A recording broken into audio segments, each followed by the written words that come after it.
The well-intentioned, misguided information you will hear during the holidays about real estate. It's the beginning of New Year, new us, who dis? This is a terrible time to buy a house. Is it? No, it's a great time to buy a house. Now hear me out. Yeah, before you smash that unsubscribe button. Before you say this, you guys have no idea what she's talking about. Really, when someone says it's a bad time to buy, what's really layered into that comment is that you should wait until. Don't. Because when everybody comes and floods the market, you're going to be right back where you're going to be overpaying for houses and doing crazy shit.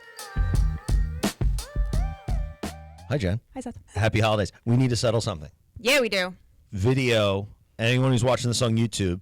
And if you're not, then go look at it Go because this is look a at very serious This day is that an just set us back about 15, 20 minutes from hitting record. That's right. And this is an extremely important life-altering decision. So change my wardrobe forever. Forever. Is Jen's sweater red? Comment below to tell Seth that it's red. We know that it's in the red family, but is it like red or is it not red? I'm not talking like candy apple red versus like fire engine red. Yeah. Not red. Yeah. I'm not talking Crayola 64 pack. So in Which certain color red? light, it does look red, but in certain other lights, it doesn't. It's because it's red. I also just got done catching Seth up. I don't know where he's been living in the past few years about the whole debate of the internet breaking. Wait. I'm sorry. Dad, husband, teenager. I know you're not going there with me. The only parents of a friggin' 5-year-old and real estate agent and now podcast host. All right, calm down. I'm fired up. It's the holidays. I'm excited. Got all this holiday cheer in me. But that sweater's not fire engine red. Sorry. I didn't say it was. I said it was red. It's red. Anyway. All right. So what are we talking about today? It's the holidays. It's the holidays. That's right. So we're going to talk about the things that you're going to hear around the holidays, at least real estate related. The well-intentioned, misguided information you will hear during the holidays about real estate. Very not wordy. That had Jen's word salad application there. No, basically the well-intentioned, misguided information, you're going to get, or opinions, I should say. Yeah, more opinions, comments, concerns. Yeah. Just word vomits, things that people say, conversation fillers. So we kind of touched on this last episode. If you didn't hear that, just go back, listen to that. We just talked about why people are afraid to contact an agent and when you really should that you don't really think about. We were going to kind of talk more about that this time, but there's really no reason to because it's really all in the last episode. So if you didn't listen to it, go listen to that. We're going to be kind of referencing back to it in this. There's going to be things you're going to hear around the table that you wouldn't have necessarily thought to suggest to other people that you should probably reach out to an agent if you hadn't even considered it. We want to really hone in on this one about the very obvious things that you're going to hear. Stuff like you want to buy a house in 2024. This is a time when people are coming up with their New Year's resolutions and their goals for the next year. Things will change in the market. It's the beginning of, new year, new us, who dis? And to not be afraid to kind of bring up to your family what you want to do next year because you're afraid that they're just going to shut you down with shit all over it. But interest rates. They're you don't high. feel like dealing with it from people that you see once a year. And the fact that you might hear other people saying these things Aunt Mildred, she's taking a turn. Who's going to take her? There's some solutions for that, at least how to bring them up or what to say back to those. So big buzzword topics we're going to really go over is, what to listen to and kind of when to keep your ears open, but then also kind of when to respectfully shut them. Well, first of all, what do you do for the holidays? You go down to Delco? Go down to Delco. I go to Aunt Lolly's house.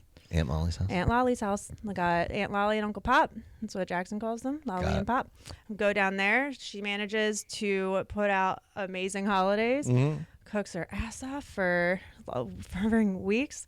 It's magic how she manages to fit that many people into a twin in Ridley. It's always amazed me, because certain people, myself included, I'm like, I don't have the space. Now, I have a very large family, so I always say, I don't have the space for everybody. But then, there are these families that are shoving, 25, 30 people into, 500, 600 square feet there's a will, there's of living a way. space. That's right. First person who says, we need a bigger house to entertain all these people. We got you. Yeah. Oh, yeah. That's actually a really good point. That's one of the buzzwords. We'll add that in. No, but listen, there are those buzzwords that, in these life events, it's a holiday season. People are getting engaged. They are announcing that they're pregnant. They are announcing that they're going to move or they're going to have a new job or they just got married over the fall and they may be considering starting a family. That's right. The ringing of the glass and everyone stops and there's an announcement. Or if it's just your casual, catching up with family.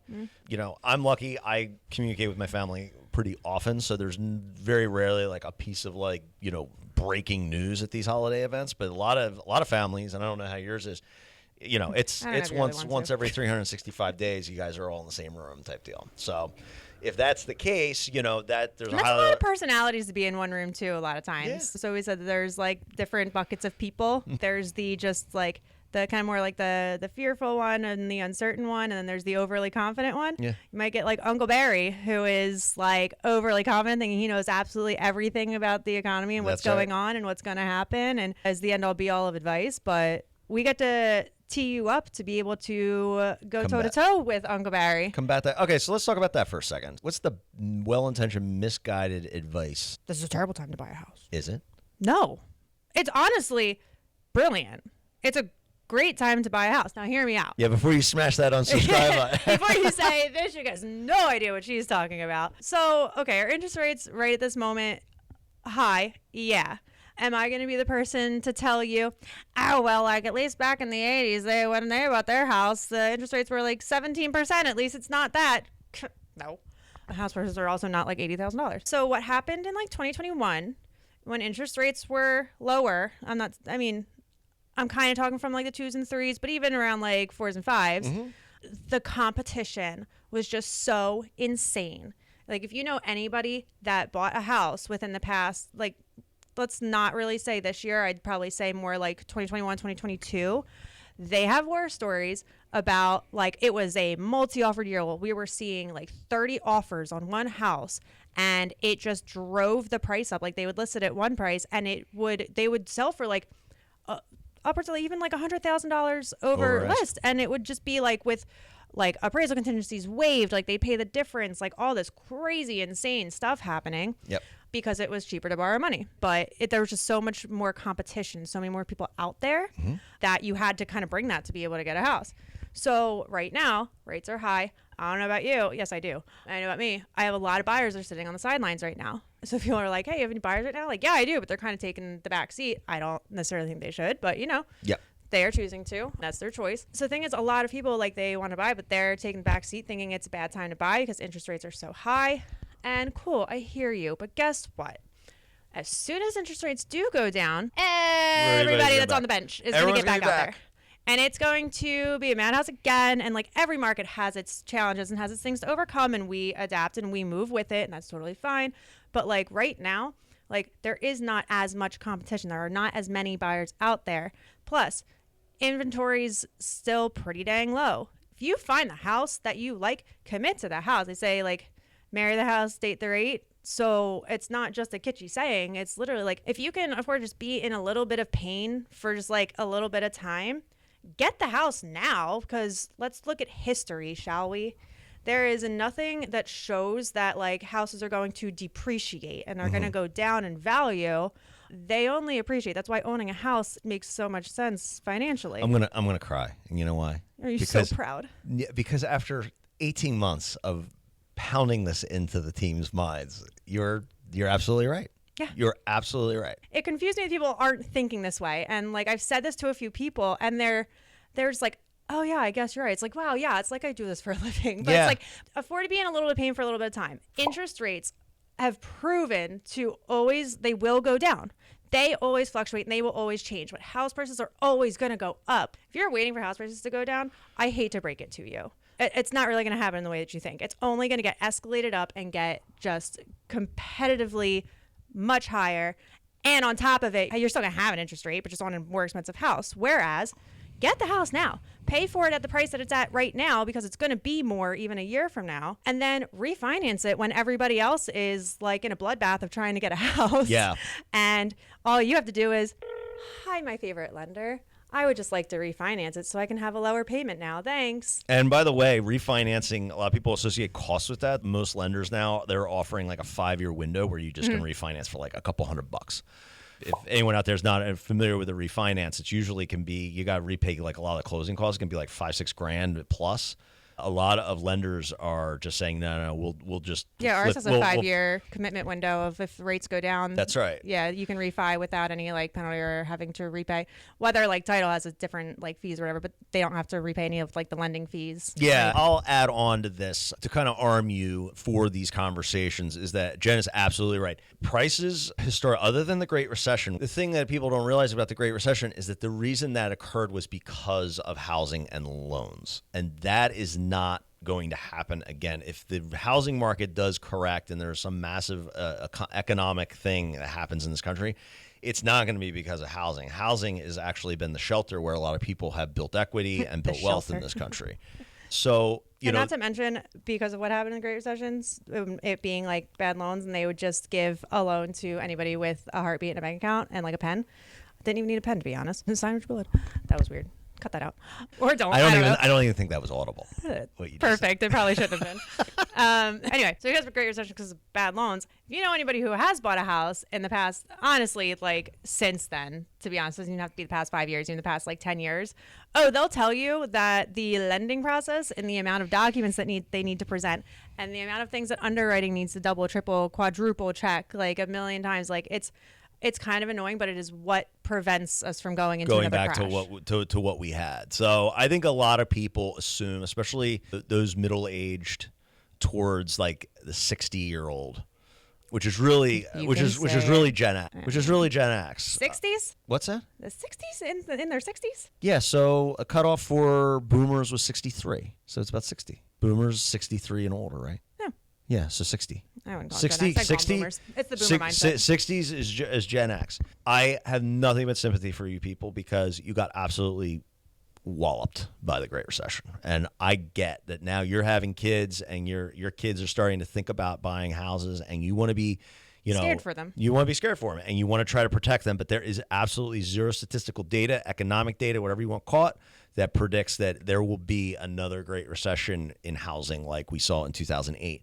So, and if you want to argue that and come back at us, by all means, yeah, happy please. to talk about it. It's crazy that there are still people in the world that exist that can have different points of view and actually just talk about it as a conversation. Yeah, the thing that I would say though, if you're going to come at me, come with the data because I got enough data to suffocate you. But that is the huge one, and it really, when someone says it's a bad time to buy, what's really layered into that comment is that you should wait until interest rates come down, which Jen has very, very, very, very thoroughly explained why that's a bad idea. Because when everybody comes and floods the market, you're going to be right back where you're going to be overpaying for houses and doing crazy shit. I heard it explained like this, and I think it was a really good just visualization of it. It's kind of like Adult Swim. I don't know if anybody else went to a public swim club when they were younger, or private, whatever, swim club in general. I know mine.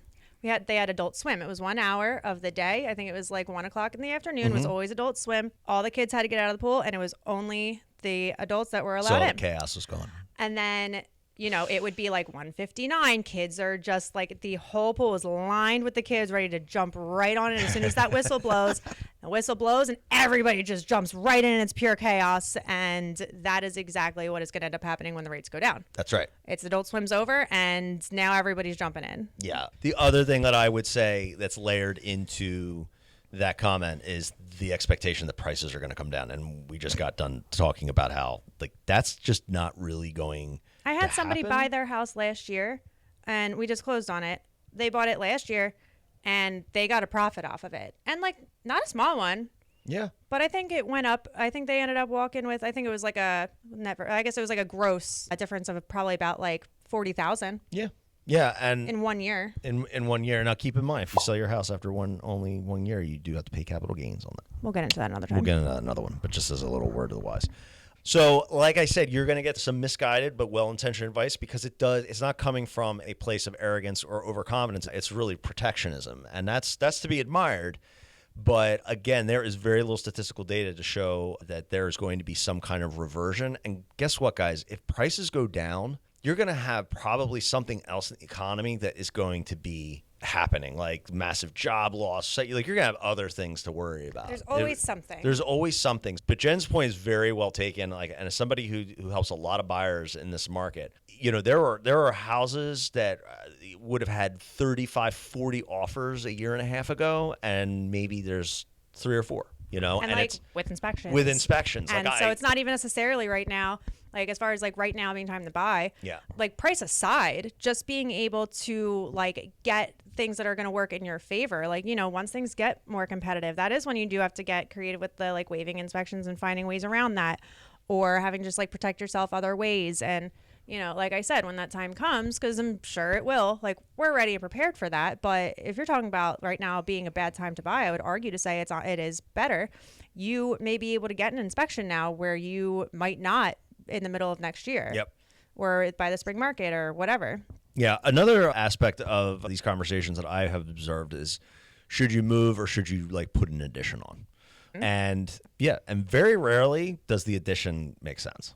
If you're looking for something substantially bigger, you are probably going to save yourself money and a whole lot of aggravation and construction dust by just simply going out and getting the house that you're looking for and paying for someone else's construction, which is like, paying for the finished product. So let's say like Cousin Dottie is talking about like, oh, we just need some more space in this house. Like we're talking about doing an addition and like, you might have the space for it. Sometimes it makes sense, but what a great time to tell her, hey, you should probably talk to a realtor about that and see if you're going to get your money back on it. It's their forever home and, getting the equity out of it isn't necessarily a priority, but, it's a good question to ask. Yeah, and that's something that a lot of people don't understand that realtors can do is if you have one over, they can give you the pros and cons and like run an analysis for you to say, hey, oh yeah, this is worth doing versus, you know what? You're going to end up over improving the house and you're going to end up losing money in the long run. So, that's another thing that I've seen where, people talk about moving during the holidays and then the well-intentioned but misguided advice is, well, you should call your contractor and put an addition on or do this, that, or You mean the the contractor who is going to end up getting a big old project and a big old payday out of it? That's right. I mean, given are we going to get a payday out of it too? Sure. But like, we still want to give you the right advice. Like a friend of mine reached out and they're like, we need to move. Like it's 2 of that. They have a house the same size as mine. And like I've even said about my house, like I love it. I love it for what it is right now, but it's just me, my son, and my diabetic cat. And it's great for us. And poor little. I love my fur child. But how old is he now? 11? He's 12 and a half. He's 12 and a half. 12 and a half. He's my sweet baby boy. Yeah. But anyway, so like it's great for what I have right now. But I have even said, I'm going to outgrow this house with a husband and another human in this house. Like, fortunately, I probably don't have to worry about it anytime soon, which is great, but they do. It's the 2 of them, their 2 kids, they have a dog, they have their 3 cats and 2 they're trying to foster out. If you want a cat, please let me know. They're trying to get rid of them. Plug. They're adorable. Their name's Jack and Sally. But anyway, and they're like, we need more space and to get out of here. It was great for them at one time, but they went and I said, listen, go get an estimate for the addition for what you want to do. Bring me that estimate. I'm going to run comps on your house. I'm going to tell you, basically what makes more sense. And honestly, if in addition to what Cousin Dottie plans to do with her house does make sense, that's something we would tell her. Like, what, that makes sense. You are going to get the money back for it and it works out for the time being. Go for it. But this case, it didn't in any way whatsoever. Why are you giving me that look? I'm giving you that look because I'm wondering if anyone out there actually has a cousin named Dottie. I'm sorry to be really off topic, but does anyone out there have a cousin named Dottie? Do you want my meds? I took them. I used to take them. I can't take them anymore. I can't take them anymore. Dottie might be a boomer. No, but I remember you telling me about them. You did good work because, and it's not about like, oh, okay, well, if you put an addition on a house, like we don't get commissions. It's like, it's really just about allowing people to make the right decision. But I had that happen in King of Prussia, Pennsylvania. Shout out King of Prussia Mall. And I'm sorry, you're in retail. So I'm not in retail. You were in retail. I'm wondering if we can get through one of these episodes without citing that you were in retail, but that's okay. Gave me a lot of great material. Great material. Yeah, but no, I had a couple who was in a split level, and they had 4 kids, and they had 2 dogs, and they were in a 1.5. What? And 1,700 square feet, and I had that conversation with them. That's a reason to call an agent. And you know what? My client did, and she did the absolute right thing, and she had listened to me drone on for 4 years since I had found her. You only have to listen to us drone on for like 30, 40 minutes. Yeah, 30, Imagine 4 years. No, but and then she called me and she says, we haven't decided what we want to do. And I just kind of told her about the fork in the road, and I said, you go and get a quote, and then, let me know, and then I can show you what a purchase looks like. And I mean, they were gonna, in this day and age, it was gonna be $215,000 to put this addition on top of the living space in her split level. God. Because, and listen, by the way, guys, if you ever go up, it costs more. Because a lot of times a house isn't engineered to handle the load and everything like that. There's all kinds of architectural stuff. So we put a house on your house. Yeah, you plop a house on top of your house. It's expensive. But it didn't make any sense financially. So that's another piece of advice I've seen people give. It's like, well, why wouldn't you just blow out the back? Just just do this. Just knock do that. this down. Just get a sledgehammer of this. I just put an addition on my house, and I was lucky because I just kind of attached it to the back of the house, which I know is the thing. Before you make a snarky comment, I know that's what an addition is, but it was a very clean. I was gonna say, but you were smart because it added a bed. If I'm not mistaken, because I saw you added a bedroom, you added a bathroom, you added more square footage to it, half bath, and a half bath. So on top of all of it, like, and was that patio, that screen like patio that you have, was that was all new too? Yeah. So like you just added like more things that increase, like at least 3 of the top 4 things that dictate pricing. Yes. So like if you're trying to just put an addition on just to like get more room for the holidays or whatever, or just like reconfigure a kitchen, or it's expanding. Like I see a lot of times like people expanding a kitchen. It's not going to do anything. Add value. And I know people spend a lot of time in kitchens. Either you got to add a lot of square footage, or you need to never move because otherwise you're never going to recoup the money. Yeah, like if it's something that, and I just said this before, it's like if it's something you want to, if it's for forever home and that's what you want to be happy, go for it. Live your best life. But if you do see yourself moving in the next like 10, 15 years even, like talk to somebody before you start committing to any estimates or whatnot. But get the estimate. Absolutely. But talk to an agent. And if you hear of somebody that's saying these things, then again, guide them. Say this is somebody you might want to talk to. Yeah. Another thing that people might hear at the table. You're asking me? Yeah, but the inflection of my voice didn't intend it, so I'll rephrase. So Seth, since we just covered those 2 topics, what is another buzzword real estate thing that might come up at the table that you would like to share? Definitely. Like so let's say a conversation has taken place and someone does want to move, getting a recommendation from a family member about like the person they used. Which isn't always, it's not always a bad thing. So this is why it's the third thing, because it's not necessarily a bad thing. But you definitely, when you contact an agent and you pick an agent, and we're going to talk about this in another episode, and we're going to really dive deep on this. Make sure the person you use you actually like. Yeah. And you trust. Like they could be good for that person. And also I think about this a lot and I actually don't verbalize it like nearly enough, but it's like, do some people think that something's a really great experience because they have nothing to compare it to? Like maybe the person that somebody that you're talking to used, they say is great, but I don't know, like, or is their definition of great the same as your definition of great? And if you don't have something to compare it to also, like you might think it was awesome, but like you don't know what you don't know. Yeah. Well, and listen, like, you got to start somewhere. And I'm not saying you shouldn't take like your friends and family's suggestion for using a realtor or contacting somebody, but just make sure when you're coming out, into this space and you're going to start engaging the real estate and realtor space, that you're really finding somebody who like understands what your goals are and like asks you a lot of questions, and the personalities mesh, like take names for sure. I mean, like Seth said, we're going to be doing our next episode on selecting an agent, since we had already covered like how to even or why to even contact one. This is obviously the conversations you're going to hear, and the next one's going to be about actually selecting it. And something we're going to get into next time too, I'm just going to briefly touch on, is not going straight to the internet, but you do hear recommend somebody that they used, like take down that name, but do your research. But do your research and don't just go with the first person you hear. Sometimes you will. Yeah. Okay, that's totally fine. But don't be afraid to interview them. Yeah. And again, that's something we'll get into in the next episode, which is definitely going to be worth listening to. Yeah, that's going to be a big one for our listeners, I think, because kind of what we talked about previously, which is like, contacting the agent, like a lot of that trepidation about doing that, like if you're reaching out to the right people, it makes everything like a lot easier. Yeah. So I think that's a good way to leave it. Happy holidays, Jen. By the way, what is your like go-to Thanksgiving dinner? Aunt Lolly makes green bean casserole. It has been Yeah, my green bean favorite casserole's solid. all year, every year growing up. Man, I would always be like, I want Aunt Sue's. It's really Aunt Sue. It's the whole thing. It wasn't until I had Jackson, she's Aunt Lolly, but I'm like, I want Aunt Sue's green bean casserole. Man, it's so good. Yeah, but then if you have it all year, it's not as good. I don't. I only have it at like, she would bring it to holidays. The holidays were always at my house growing up. Now they're at hers. Yeah. Man, Aunt Sue's green bean casserole. She also has to like beat me out of the kitchen when she has the deviled eggs out and doesn't put them out because there will be a whole platter less of them if I get in the kitchen. My mother has like an 8-tiered thing of deviled eggs. Oh, can I come over? Because there's 28 of us when we're all in a house. No, that's fine. And they go 1 for me, 27 for you. Yeah, like no, I go. I mean, like literally everyone has like 6 or 7 of them. They go. They're like potato chips. They're just gone. But what's even funnier is like I grew up like I was never really a picky eater, but the one thing I hated growing up until even in my 20s, I hated eggs in every form. But deviled eggs is not. My sister bet me money to eat a deviled egg on Easter one year.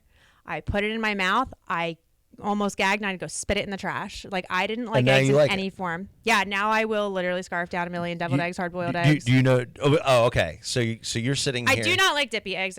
They're foul. Listen, the thing about a deviled egg, everyone likes deviled eggs. You know why?